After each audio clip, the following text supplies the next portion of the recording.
नमस्कार दोस्तों, क्या आपने कभी सोचा है शमशान से लौटने के बाद हमें तुरंत स्नान क्यों करना पड़ता है? क्या ये सिर्फ कीटाणुओं से बचने का नियम है या इसके पीछे छिपा है कोई अदृश्य आध्यात्मिक रहस्य?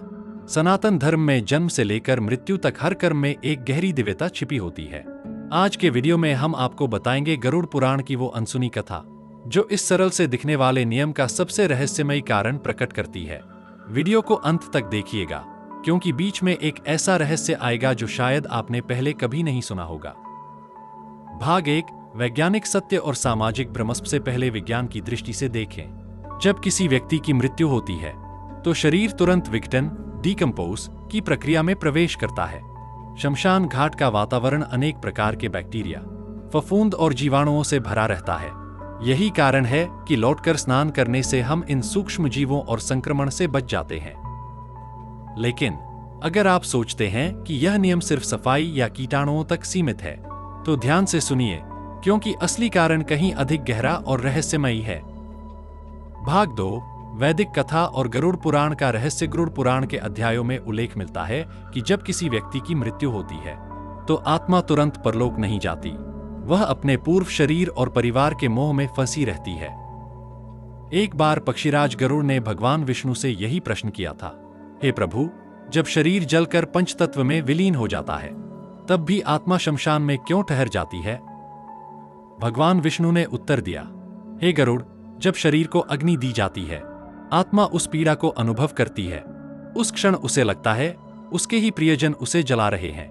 इस व्याकुलता में वह अपने परिवारजन, विशेषकर वह व्यक्ति जिसने मुखाग्नि दी, उसके पीछे पीछे चल पड़ती है।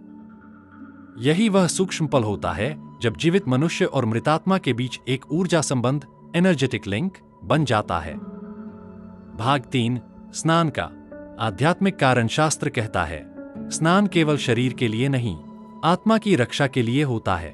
जल तत्व में दैवीय शुद्धिकरण शक्ति होती है। स्नान के क्षण में वह सूक्ष्म ऊर्जा संबंध टूट जाता है जो आत्मा और जीवित व्यक्ति के बीच बना था। यही कारण है कि स्नान से पहले उपयोग किए गए कपड़े धुलने और जल को अर्पित करने का विधान है।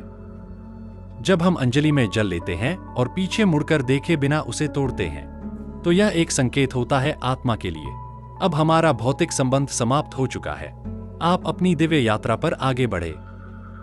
भाग 4, चेतावनी और वास्तविक अनुभव। शास्त्रों में चेतावनी दी गई है, जो लोग शमशान से लौटकर बिना स्नान किए सीधे घर में प्रवेश करते हैं या सो जाते हैं, वे अनजाने में उस आत्मा की व्याकुल ऊर्जा अपने साथ ले आते हैं। ऐसे घरों में धीरे धीरे कलह, अनिद्रा, बेचैनी या मानसिक तनाव जैसे लक्षण दिखाई देने लगते हैं। इसीलिए इसे सूतक कहा गया है, यानी वह समय जब शुद्धिकरण अनिवार्य होता है।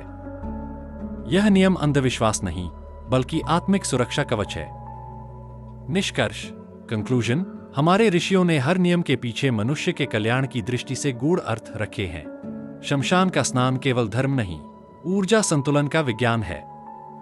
अगली बार जब भी आप किसी अंतिम संस्कार में सम्मिलित हों, इस परंपरा को श्रद्धा और समझ के साथ निभाएं, क्योंकि यह केवल शरीर की नहीं, आपके पूरे परिवार की आत्मिक सुरक्षा है। अगर आपको यह वीडियो ज्ञानवर्धक लगा हो तो कमेंट में लिखें शांति, और सनातन धर्म के ऐसे ही अद्भुत रहस्यों को जानने के लिए चैनल दिव्या प्रतिध्वनि को सब्सक्राइब और बेल आइकन जरूर दबाएं। ओम शांति।